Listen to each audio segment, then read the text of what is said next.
یہ دنیا جے اندر اسی رہ رہے ہیں یہ ہمیشہ رہن دی جگہ نہیں۔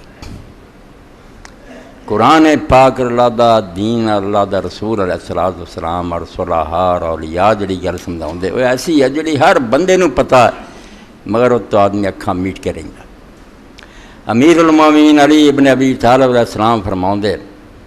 کیا دنیا دار و مجاز لا دار و قرار،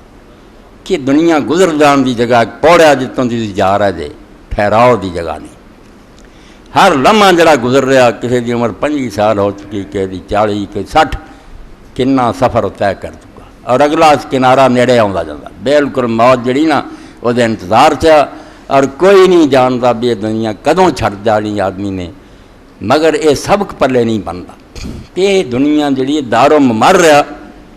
لا دار و مقر، گزر جان دی جگہ ہے، ٹھہرن دی جگہ نہیں۔ اس تو اس گزر جان والی دنیا دے بارے آدمی سوچے کہ کد لیے اس دنیا میں آیا جدو اتنے نہیں سی رہنا، اللہ تعالیٰ نے کیوں دنیا بھیجا؟ لیا بلو کمائیو کم احسن عملا، فرمایا جڑا تھوڑا جا وقت تمہیں دتا امتحانی دور آزمائش دا، تھوڑی دیر لیے اس دنیا بھیج کے تاری آزمائش کی ہے، پھر دوبارہ جو تسی مل کے آؤندے جے کی کمائی کر کے آؤندے، کہ اچھے عمل پلے لے کے آؤندے جے تے جنت تمہیں الاٹ کر دیاں، تے جے جو کچھ اس دنیا جتا سی انہوں ہی نہیں تسی ٹھیک استعمال کیتا تے تمہیں جہنم چونک دیا، آگے ساڑ دیاں تمہیں۔ اس تو اس دنیا دے اندر جڑا تسی وقت گزار رہے جی،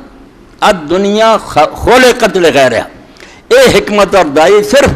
امیر المومنین علی ابن ابی طالب کو نصیب ہے۔ بڑے لوگ یا حکمران یا نیک یا، مگر حکمت جڑی نا صرف علی دے کرام تے۔ فرمایا دنیا خلقت لغیر ہے،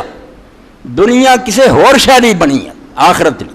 اے تھے دنیا کمائی لی آئے دے اگلے جان لی، ولم تخلق لنفسہا، اے اپنے لیے نہیں بنی، اس خاطر نہیں بے ہوئی ہے تینوں تو برتنا، بذات خود کوئی شے نہیں، امتحانی دور ہے، ایک دوسری چیز واسطے اس دنیا تمہیں بھیجا گیا، تسی آخرت بھی اس دنیا بھیجا گیا جے، تے اللہ پاک اس شے نوں یاد دلاوندا ہے، اور انہاں آیات دے اندر اس طرح سونے طریقے نال بیان کیتا۔ قرآن مجید دا کیڑا حصہ عجیب اور پیارا